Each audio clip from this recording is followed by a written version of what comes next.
del Poder Judicial podrido. Y para hablar de esta y otras cosas, déjeme saludar al maestro Ricardo Sevilla, periodista de larga trayectoria, fundador y conductor de su espacio en YouTube, Los Datos Duros, columnista y orgullosamente miembro de esta familia sin censura. Mi querido Ricardo, hay que seguir poniendo el dedo en la llaga en este tema, el de los trabajadores del Poder Judicial de la Federación. El presidente les pide que no se dejen manipular, que no se crean de los líderes charros.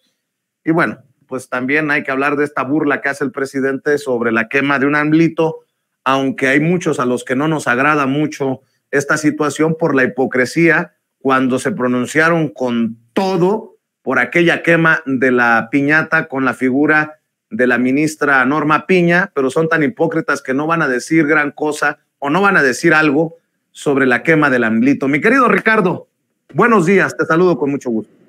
Buenos días, querido Vicente, público memorioso. Pues sí, fíjate que ayer fue un día de rezongos y de reclamos por parte de los trabajadores del Poder Judicial, y fue precisamente, hay que decirlo, este líder charro del que habló hoy el presidente López Obrador sin mencionarlo, el secretario del Sindicato de Trabajadores del Poder Judicial de la Federación, este sujeto, yo diría bastante oscuro, Juan Alberto Prado Gómez, a quien Ciro Gómez Leiva, no lo olvidemos, ya le abrió sus micrófonos, quien se encargó de animar a los trabajadores de base y de confianza a manifestarse contra la extinción de los 13 fideicomisos que tienen, y subrayo, en la cúpula del Poder Judicial. Bueno, llama la atención en primer lugar, querido Vicente, esto que mencionas, que en los medios de comunicación corporativos, que son muy críticos de las marchas y de las manifestaciones, por ejemplo, de los estudiantes, de los profesores de la UNAM a los que no les pagan,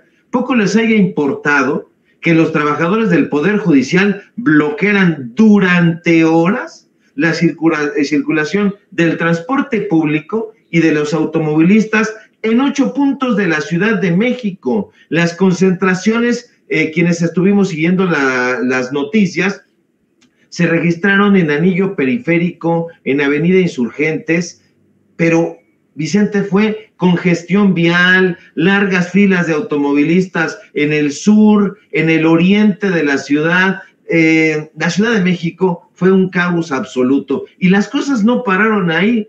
Ayer mismo por la tarde, un grupo de personas bloqueó una calle en la alcaldía Benito Juárez y después de un buen rato de reclamos y de gritos destemplados, decidió colgar de un tubo que llevaban la piñata de un AMLito, esta figura inspirada en el presidente López Obrador. Hubo quien dijo que eran trabajadores y trabajadoras del Poder Judicial de la Federación, pero me llamó la atención que nunca supimos a ciencia cierta si realmente lo eran o no.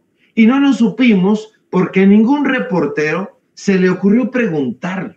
En serio, a nadie se le ocurrió cuestionarlos, nadie les preguntó si eran trabajadores de base o de confianza o por qué estaban tan enojados. Es decir, Vicente, nadie los molestó, los dejaron hacer a sus anchas. Tampoco los molestaron, y llama la atención, y hay que decirlo, las autoridades de la alcaldía Benito Juárez. De hecho, en esa demarcación estuve revisando, y tienen un programa que se llama Blindar a la Benito Juárez. Y sí, vemos que está ahí tan blindada la policía en esa alcaldía que ayer, durante todo el tiempo que duró aquella escena, la policía permaneció indiferente y decidió no mover un solo dedo. ¡Qué bueno! No podrán decir que hubo represión. Los inconformes estuvieron lanzando a sus anchas, muy campantemente, una serie de gritos, de reclamos repetitivos que tenían, desde luego, como blanco de sus críticas al presidente López Obrador. Gritaban, lo suyo es un capricho, lo nuestro es un derecho.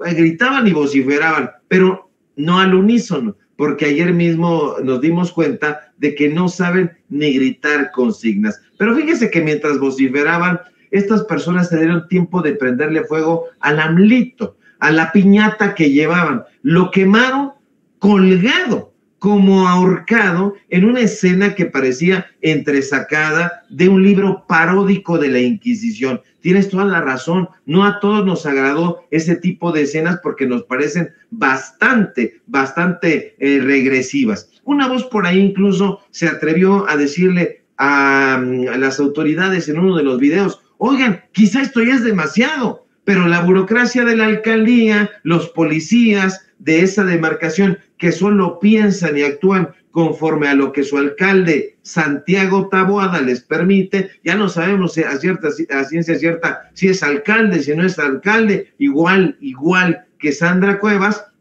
pues ellos consideraron que faltaba mucho para que aquello les pareciera demasiado. Y es que ahí en la burocracia de la Benito Juárez, porque ahí hay burocracia panista, solo les parece demasiado cuando Santiago Taboada así se los ordena. Y como no hubo ninguna orden, entonces dejaron hacerlo a sus anchas. Así que la cremación del AMLito continuó sin interrupciones. Los inconformes solo parecieron estar contentos cuando ardió este AMLito, que según dijeron era una cosa pues muy extraña.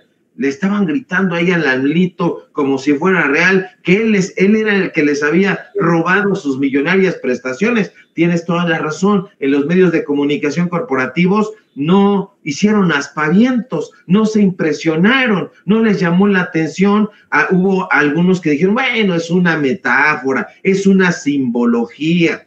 Ya paren esa tontería, se atrevió a decir una persona, pero los abucheos y las rechiflas no se hicieron esperar. Los inconformes volvieron a ese estado habitual, su inconformidad. Y yo me pregunto muchas cosas, Vicente. ¿Qué clase de sociedad tolera esa clase de expresiones? Estamos hablando entonces de que hay libertad de expresión, ¿cómo llamarla? En su máxima potencia. Y entonces vienen más preguntas. Pues no se supone que López Obrador o el AMLito al que le gritaban no nos había sumido en la más cruenta dictadura. Eso estuvieron diciendo y eso continúan diciendo y gritando y vociferando. En todo caso, vaya dictadura, Vicente, donde cualquier inconforme puede salir a la vía pública y, si se le pega la gana, quemar la figura del presidente sin que nadie le meta unos toletazos en los codos, en las uñas de los pies. La verdad es que en este país que yo veo de libertades y otros ven de dictaduras, se puede salir a quemar a su AMLito cualquier día de semana y nadie hace absolutamente nada. Hoy mismo me llama mucho la atención una columna, y lo voy a decir con todas sus letras porque yo soy como medio impopular en este caso, de un señor que se llama Federico Arreola, de un señor que era director de Milenio. Pues ese señor escribe en SDP Noticias que no desaparezcan, hace una defensa de esos fideicomisos, dice y propone que ahí ellos hagan las propias reflexiones. Pero ¿cómo crees, Federico Arreola? ¿Te estás acordando de los chayotitos que te daban? Y te digo que te estás acordando de los chayotitos que te daban porque estaba yo buscando algunos documentos por ahí y me di cuenta que el Poder Judicial de la Federación le daba dinerito a SDP Noticias. Entonces se trata de eso. A eso hemos llegado los periodistas, a que si golpean a nuestros patrocinadores salimos enardecidos, entonces nos importa un cacahuate el pueblo, entonces no tenemos convicciones o las convicciones tienen precio. Perdón que lo haya dicho de esa manera, pero creo que hay que ser, y porque son tiempos, hay que ser congruentes, y porque además, querido Vicente, es época de definición.